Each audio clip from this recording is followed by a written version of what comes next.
नमस्कार भक्तों, आप सभी को हमारे चैनल पर स्वागत है। आइए आज सुनते हैं।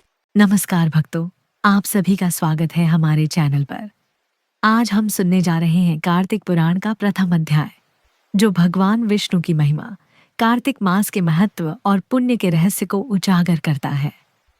तो आइए भावपूर्वक सुनते हैं कार्तिक पुराण का प्रथम अध्याय।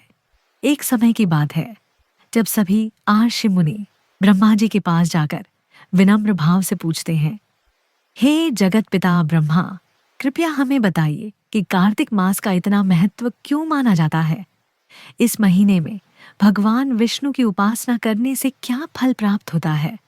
ब्रह्मा जी मुस्कुराते हुए बोले, हे मुनियों, ये प्रश्न अत्यंत उत्तम है। कार्तिक मास स्वयं श्री हरि विष्णु को अत्यंत प्रिय है।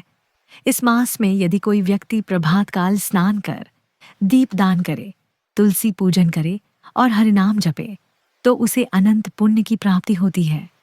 कार्तिक मास की महिमा ब्रह्मा जी आगे कहते हैं, कार्तिक मास में ब्रह्म मुहूर्त में उठकर स्नान करने वाला यदि भगवान दामोदर का नाम स्मरण करे, तो वह मनुष्य अपने सभी पापों से मुक्त होकर विष्णु धाम को प्राप्त करता है। उन्होंने बताया, एक दीपक भी यदि भगवान के नाम पर जलाया जाए तो वह 100 यज्ञों के फल के समान पुण्य देता है। इस मास में तुलसी पूजन, दीपदान और ब्राह्मण भोजन कराने से अनेक जन्मों के पाप नष्ट हो जाते हैं। भगवान विष्णु का संदेश ब्रह्मा जी कहते हैं, स्वयं भगवान श्री हरि ने कहा था, जो भक्त कार्तिक मास में मेरा नाम लेकर दीपदान करेगा, उसे मृत्यु के बाद मेरे धाम की प्राप्ति होगी। मेरे लिए यह महीना सबसे प्रिय है, क्योंकि इसमें भक्तों का प्रेम सबसे अधिक होता है। ब्रह्मा जी के वचनों को सुनकर सभी मुनि अत्यंत प्रसन्न हुए और बोले, धन्य है यह कार्तिक मास, धन्य है वे भक्त जो इस मास में हरिनाम जप करते हैं। इस प्रकार कार्तिक पुराण के पहले अध्याय में कार्तिक मास की महिमा का विस्तार से वर्णन किया गया है। यह माह केवल पूजा का ही नहीं, बल्कि आत्मशुद्धि का पर्व है। तो भक्तों, ये थी कार्तिक पुराण के प्रथम अध्याय की पवित्र कथा। अगले भाग में हम सुनेंगे कार्तिक मास में किए जाने वाले विशेष व्रत और भगवान दामोदर की अद्भुत कथा। जय श्री हरि, जय श्री दामोदर। कार्तिक महात्म्य का दूसरा अध्याय, सत्यभामा के पूर्व जन्म की कथा। इस अध्याय में भगवान श्री कृष्ण अपनी प्रिय पत्नी सत्यभामा को उनके पिछले जन्म की कथा बताते हैं। वे समझाते हैं कि कैसे सत्यभामा ने अपने पूर्व जन्म में अत्यंत श्रद्धा और समर्पण के साथ कार्तिक मास के व्रत का पालन किया था। उनके दान पुण्य और पवित्र आचरण के कारण ही उन्हें यह महान सौभाग्य प्राप्त हुआ कि वे भगवान विष्णु के पूर्णावतार श्री कृष्ण की अर्धांगिनी बन पाईं। भगवान श्री कृष्ण बोले, हे प्रिय, जब गुणवती को राक्षस द्वारा अपने पति एवं पिता के मारे जाने का समाचार मिला तो वह विलाप करने लगी। हाँ नाथ, हाँ पिता, मुझको त्याग कर तुम कहाँ चले गए। मैं अकेली स्त्री तुम्हारे बिना अब क्या करूं। अब मेरे भोजन, वस्त्र आदि की व्यवस्था कौन करेगा। घर में प्रेम पूर्वक मेरा पालन पोषण कौन करेगा। मैं कुछ भी नहीं कर सकती। मुझ विधवा की कौन रक्षा करेगा। मैं कहाँ जाऊं। मेरे पास तो अब कोई ठिकाना भी नहीं रहा। इस प्रकार विलाप करते हुए गुणवती चक्कर खाकर धरती पर गिर पड़ी और बेहोश हो गई। बहुत देर बाद जब उसे होश आया तो वह पहले की ही भांति करुण विलाप करते हुए शोक सागर में डूब गई। कुछ समय के पश्चात जब वह संभली तो उसे ध्यान आया कि पिता और पति की मृत्यु के बाद मुझे उनकी क्रिया करनी चाहिए, जिससे उनकी गति हो सके। इसलिए उसने अपने घर का सारा सामान बेच दिया और उससे प्राप्त धन से उसने अपने पिता एवं पति का श्राद्ध आदि कर्म किया। तत्पश्चात वह उसी नगर में रहते हुए 8 पहर भगवान विष्णु की भक्ति करने लगी। उसने मृत्यु पर्यंत तक नियम पूर्वक सभी एकादशियों का व्रत और कार्तिक महीने में उपवास एवं व्रत किए। हे प्रिय, एकादशी और कार्तिक व्रत मुझे बहुत ही प्रिय है। इनसे मुक्ति, भुक्ति, पुत्र तथा संपत्ति प्राप्त होती है। कार्तिक मास में जब तुला राशि पर सूर्य आता है तब ब्रह्म मुहूर्त में उठकर स्नान करने व व्रत व उपवास करने वाले मनुष्य मुझे बहुत प्रिय हैं, क्योंकि यदि उन्होंने पाप भी किए हों तो भी स्नान व व्रत के प्रभाव से उन्हें मोक्ष प्राप्त हो जाता है। कार्तिक में स्नान, जागरण, दीपदान तथा तुलसी के पौधे की रक्षा करने वाले मनुष्य साक्षात भगवान विष्णु के समान है। कार्तिक मास में मंदिर में झाड़ू लगाने वाले, स्वस्तिक बनाने वाले तथा भगवान विष्णु की पूजा करने वाले मनुष्य जन्म मरण के चक्कर से छुटकारा पा जाते हैं। यह सुनकर गुणवती भी प्रतिवर्ष श्रद्धापूर्वक कार्तिक का व्रत और भगवान विष्णु की पूजा करने लगी। हे प्रिय, एक बार उसे ज्वर हो गया और वह बहुत कमजोर भी हो गई। फिर भी वह किसी प्रकार गंगा स्नान के लिए चली गई। गंगा तक तो वह पहुंच गई, परंतु शीत के कारण वह बुरी तरह से कांप रही थी। इस कारण वह शिथिल हो गई। तब मेरे भगवान विष्णु दूत उसे मेरे धाम में ले आए। तत्पश्चात ब्रह्मा आदि देवताओं की प्रार्थना पर जब मैंने कृष्ण का अवतार लिया तो मेरे गण भी मेरे साथ इस पृथ्वी पर आए, जो इस समय यादव है। तुम्हारे पिता पूर्व जन्म में देव शर्मा थे, तो इस समय सत्राजित हैं। पूर्व जन्म में चंद्र शर्मा जो तुम्हारा पति था वह डाकू है। और हे देवी, तू ही वह गुणवती है। कार्तिक व्रत के प्रभाव के कारण ही तू मेरी अर्धांगिनी हुई है। पूर्व जन्म में तुमने मेरे मंदिर के द्वार पर तुलसी का पौधा लगाया था। इस समय वह तेरे महलों के आंगन में कल्प वृक्ष के रूप में विद्यमान है। उस जन्म में जो तुमने दीपदान किया था, उसी कारण तुम्हारी देह इतनी सुंदर है और तुम्हारे घर में साक्षात लक्ष्मी का वास है। चूंकि तुमने पूर्व जन्म में अपने सभी व्रतों का फल पति स्वरूप विष्णु को अर्पित किया था, उसी के प्रभाव से इस जन्म में तुम मेरी प्रिय पत्नी हुई हो। पूर्व जन्म में तुमने नियम पूर्वक जो कार्तिक मास का व्रत किया था, उसी के कारण मेरा और तुम्हारा कभी वियोग नहीं होगा। इस प्रकार कार्तिक मास में व्रत आदि करने वाले मनुष्य मुझे तुम्हारे समान प्रिय हैं। दूसरे जप तप, यज्ञ, दान आदि करने से प्राप्त फल कार्तिक मास में किए गए व्रत के फल से बहुत थोड़ा होता है। अर्थात कार्तिक मास के व्रतों का 16वां भाग भी नहीं होता है। इस प्रकार सत्यभामा भगवान श्री कृष्ण के मुख से अपने पूर्व जन्म के पुण्य का प्रभाव सुनकर बहुत प्रसन्न हुई। कार्तिक मास महात्म्य कथा अध्याय 3। सत्यभामा ने कहा, हे प्रभु, आप तो सभी काल में व्यापक हैं और सभी काल आपके आगे एक समान है। फिर यह कार्तिक मास ही सभी मासों में श्रेष्ठ क्यों है? आप सब तिथियों में एकादशी और सभी मासों में कार्तिक मास को ही अपना प्रिय क्यों कहते हैं? इसका कारण बताइए। भगवान श्री कृष्ण ने कहा, हे भामिनी, तुमने बहुत अच्छा प्रश्न किया है। मैं तुम्हें इसका उत्तर देता हूं, ध्यानपूर्वक सुनो। इसी प्रकार एक बार महाराज बेन के पुत्र राजा पृथु ने प्रश्न के उत्तर में देवर्षि नारद से प्रश्न किया था, और जिसका उत्तर देते हुए नारद जी ने उसे कार्तिक मास की महिमा बताते हुए कहा, हे राजन, एक समय शंख नाम का एक राक्षस बहुत बलवान एवं अत्याचारी हो गया था। उसके अत्याचारों से तीनों लोकों में त्राही त्राही मच गई। उस शंखासुर ने स्वर्ग में निवास करने वाले देवताओं पर विजय प्राप्त कर इंद्रादि देवताओं एवं लोकपालों के अधिकारों को छीन लिया। उससे भयभीत होकर समस्त देवता अपने परिवार के सदस्यों के साथ सुमेरु पर्वत की गुफाओं में बहुत दिनों तक छिपे रहे। तत्पश्चात वे निश्चिंत होकर सुमेरु पर्वत की गुफाओं में ही रहने लगे। उधर जब शंखासुर को इस बात का पता चला कि देवता आनंद पूर्वक सुमेरु पर्वत की गुफाओं में निवास कर रहे हैं, तो उसने सोचा कि ऐसी कोई दिव्य शक्ति अवश्य है जिसके प्रभाव से अधिकारहीन यह देवता अभी भी बलवान है। सोचते सोचते वह इस निर्णय पर पहुंचा कि वेद मंत्रों के बल के कारण ही देवता बलवान हो रहे हैं। यदि इनसे वेद छीन लिए जाए तो वे बलहीन हो जाएंगे। ऐसा विचार कर शंखासुर ब्रह्मा जी के सत्यलोक से शीघ्र ही वेदों को हर लाया। उसके द्वारा ले जाए जाते हुए भय से उसके चंगुल से निकल भागे और जल में समा गए। शंखासुर ने वेद मंत्रों तथा बीज मंत्रों को ढूंढते हुए सागर में प्रवेश किया, परंतु न तो उसको वेद मंत्र मिले और न ही बीज मंत्र। जब शंखासुर सागर से निराश होकर वापस लौटा तो उस समय ब्रह्मा जी पूजा की सामग्री लेकर सभी देवताओं के साथ भगवान विष्णु की शरण में पहुंचे और भगवान को गहरी निद्रा से जगाने के लिए गाने बजाने लगे और धूप गंध आदि से बारंबार उनका पूजन करने लगे। धूप, दीप, नैवेद्य आदि अर्पित किए जाने पर भगवान की निद्रा टूटी और वह देवताओं सहित ब्रह्मा जी को अपना पूजन करते हुए देखकर बहुत प्रसन्न हुए तथा कहने लगे, मैं आप लोगों के इस कीर्तन एवं मंगलाचरण से बहुत प्रसन्न हूँ। आप अपना अभीष्ट वरदान मांगिए, मैं अवश्य प्रदान करूंगा। जो मनुष्य आश्विन शुक्ल की एकादशी से देवोत्थान एकादशी तक ब्रह्म मुहूर्त में उठकर मेरी पूजा करेंगे, उन्हें तुम्हारी ही भांति मेरे प्रसन्न होने के कारण सुख की प्राप्ति होगी।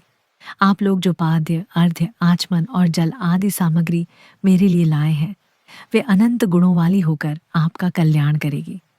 शंखासुर द्वारा हरे गए संपूर्ण वेद जल में स्थित है।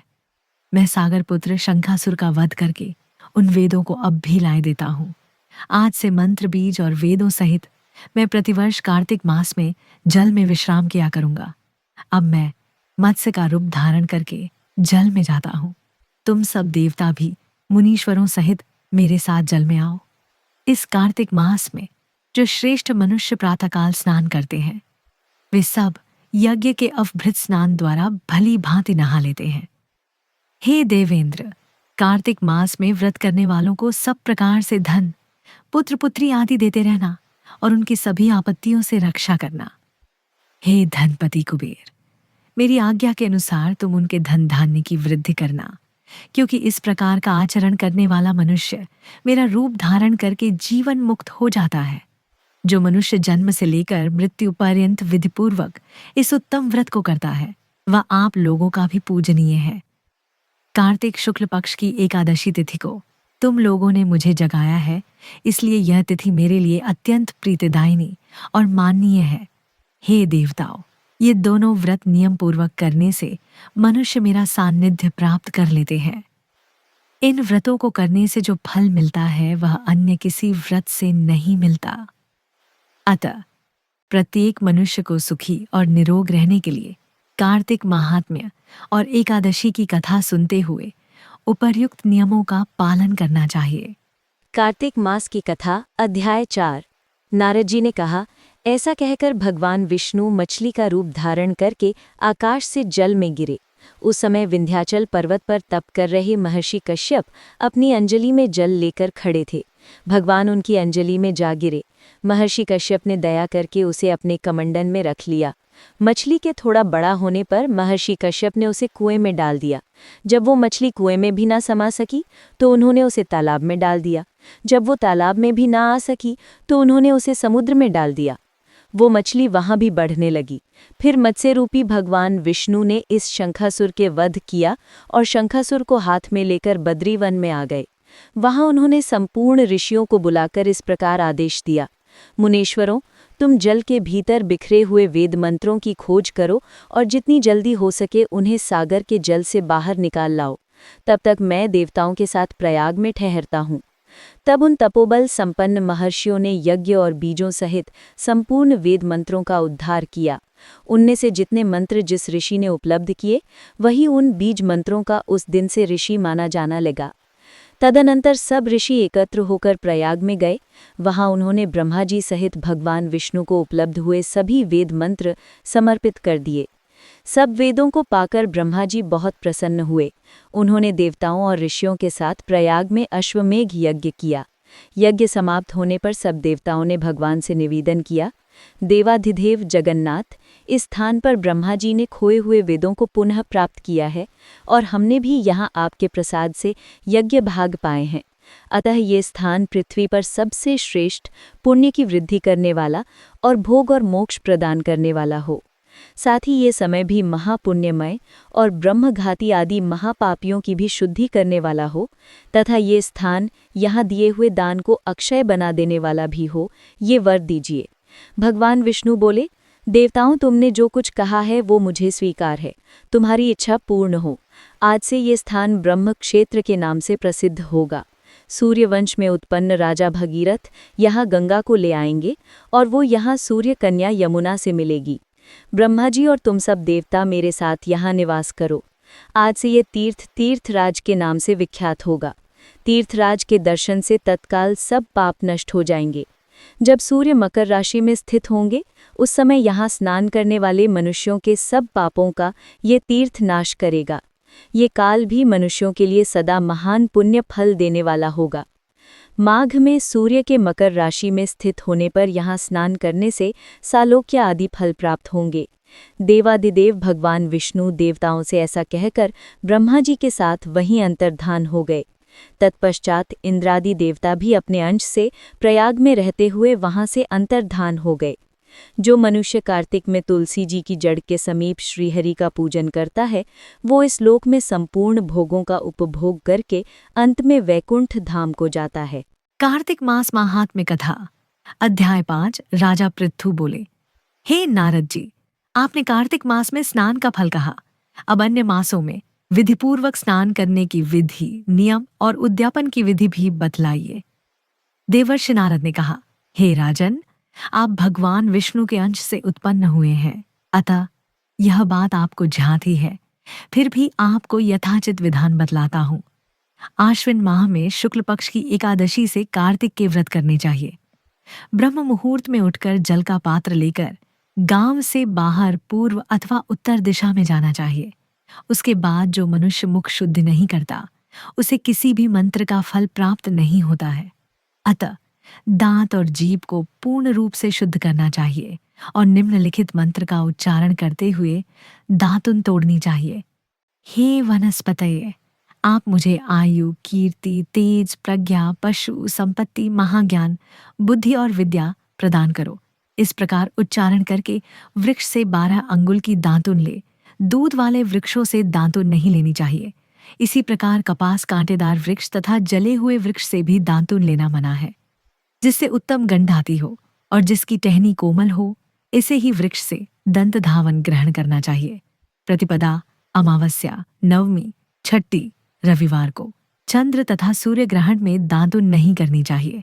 तत्पश्चात भली भांति स्नान करके फूलमाला, चंदन और पान आदि पूजा की सामग्री लेकर प्रसन्न चित्त व भक्तिपूर्वक शिवालय में जाकर सभी देवी देवताओं की अर्घ्य, आचमनीय आदि वस्तुओं से पृथक पृथक पूजा करके प्रार्थना एवं प्रणाम करना चाहिए। फिर भक्तों के स्वर में स्वर मिलाकर श्रीहरि का कीर्तन करना चाहिए। मंदिर में जो गायक भगवान श्रीहरि का कीर्तन करने आए हों, उनका माला, चंदन, तांबूल आदि से पूजन करना चाहिए, क्योंकि देवालयों में भगवान विष्णु को अपनी तपस्या, योग और दान द्वारा प्रसन्न करते थे। परंतु कलयुग में भगवत गुणगान को ही भगवान श्रीहरि को प्रसन्न करने का एकमात्र साधन माना गया है। नारद जी राजा पृथु से बोले, हे राजन, एक बार मैंने भगवान से पूछा कि हे प्रभु, आप सबसे अधिक कहाँ निवास करते हैं? इसका उत्तर देते हुए भगवान ने कहा, हे नारद, मैं वैकुंठ या योगियों के हृदय में ही निवास नहीं करता, अपितु जहां मेरे भक्त मेरा कीर्तन करते हैं, मैं कहाँ अवश्य निवास करता हूँ। जो मनुष्य चंदन, माला आदि से मेरे भक्तों का पूजन करते हैं, उनसे मेरी ऐसी प्रीति होती है जैसी कि मेरे पूजन से भी नहीं हो सकती। नारद जी ने फिर कहा, शिरीष, धतूरा, गिरजा, चमेली, केसर, कंदार और कटहल के फूलों व चावलों से भगवान विष्णु की पूजा नहीं करनी चाहिए। अड़हल, कंद, गिरीश, जूही, मालती और केवड़ा के पुष्पों से भगवान शंकर की पूजा नहीं करनी चाहिए। जिन देवताओं की पूजा में जो फूल निर्दिष्ट हैं, उन्हीं से उनका पूजन करना चाहिए। पूजन समाप्ति के बाद भगवान से क्षमा प्रार्थना करनी चाहिए, यथा, हे सुरेश्वर, हे देव, न मैं मंत्र जानता हूँ न क्रिया, मैं भक्ति से भी हीन हूँ। मैंने जो कुछ भी आपकी पूजा की है उसे पूरा करें। ऐसी प्रार्थना करने के पश्चात साष्टांग प्रणाम करके भगवत कीर्तन करना चाहिए। श्री हरि की कथा सुननी चाहिए और प्रसाद ग्रहण करना चाहिए। जो मनुष्य उपरोक्त विधि के अनुसार कार्तिक व्रत का अनुष्ठान करते हैं, वह जगत के सभी सुखों को भोगते हुए अंत में मुक्ति को प्राप्त करते हैं।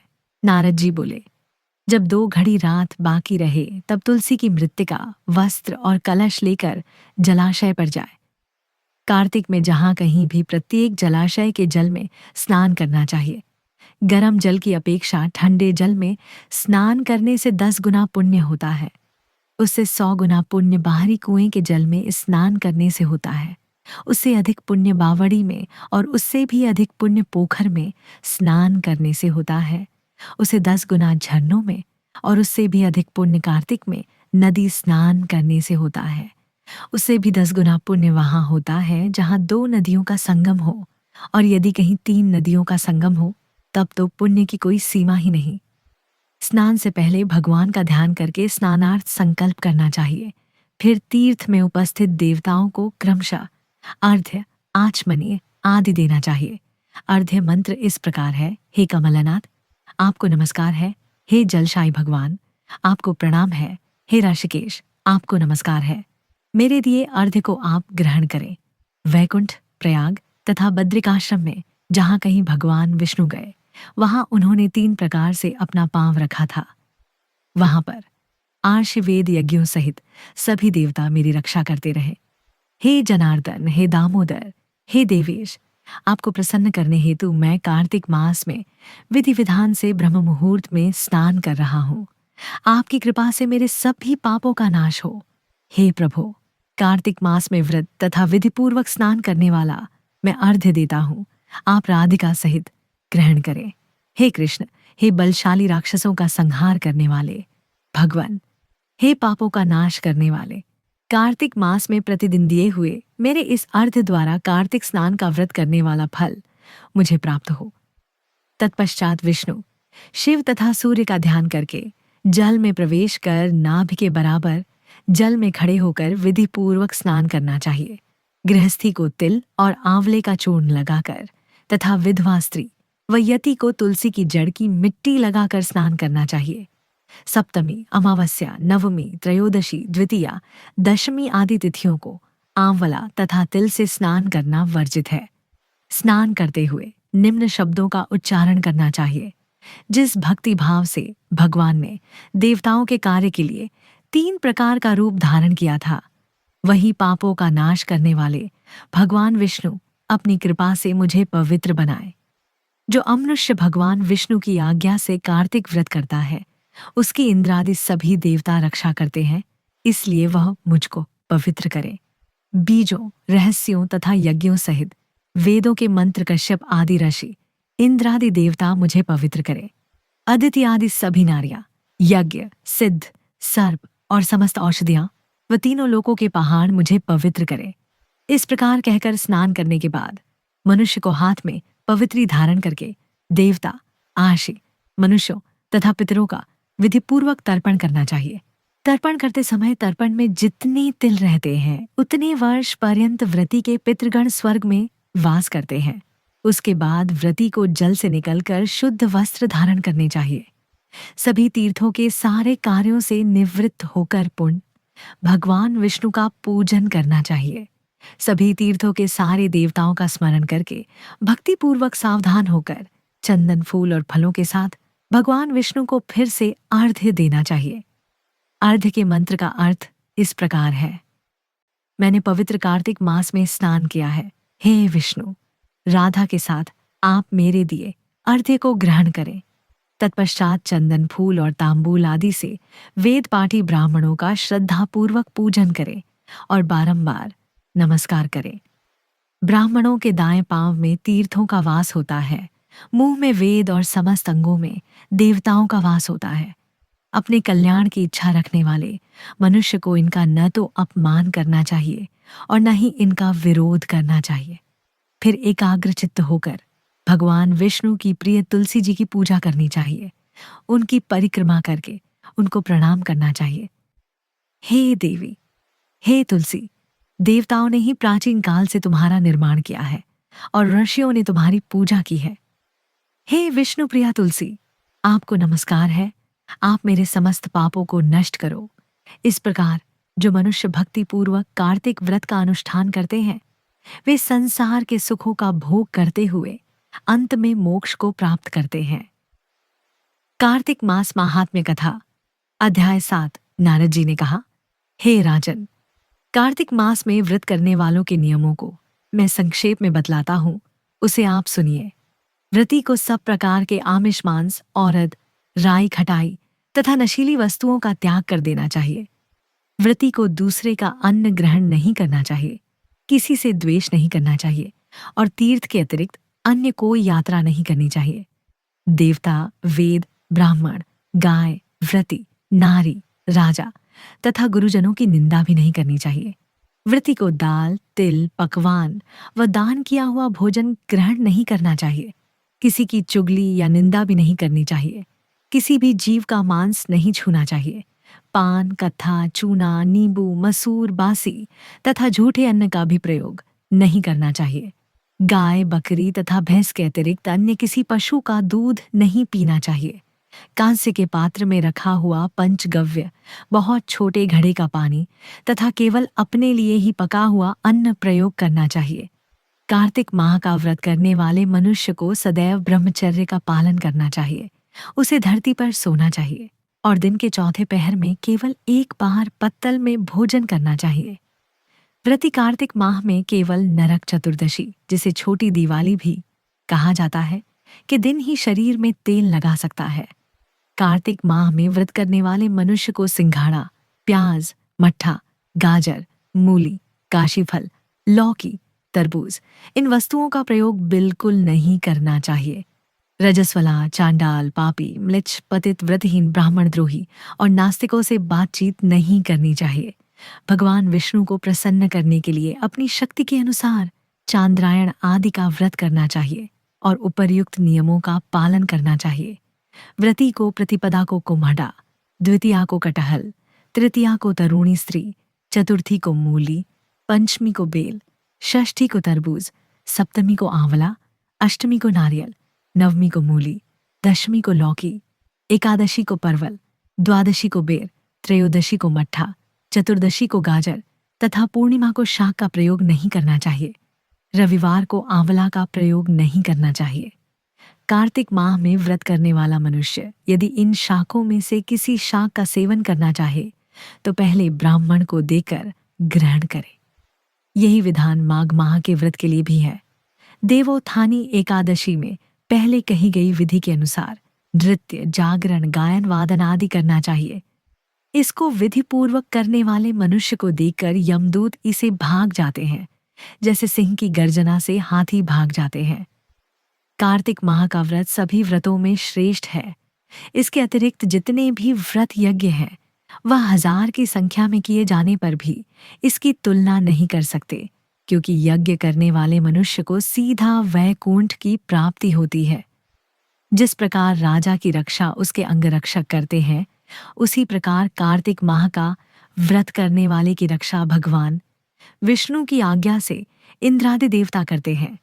व्रती मनुष्य जहाँ कहीं भी रहता है वहीं पर उसकी पूजा होती है, उसका यश फैलता है। उसके निवास स्थान पर भूत, पिशाच आदि कोई भी नहीं रह पाते। विधिपूर्वक कार्तिक माह का व्रत करने वाले मनुष्यों के पुण्यों का वर्णन करने में ब्रह्मा जी भी असमर्थ हैं। यह व्रत सभी पापों को नष्ट करने वाला, पुत्र पौत्र प्रदान करने वाला और धन धान्य की वृद्धि करने वाला है।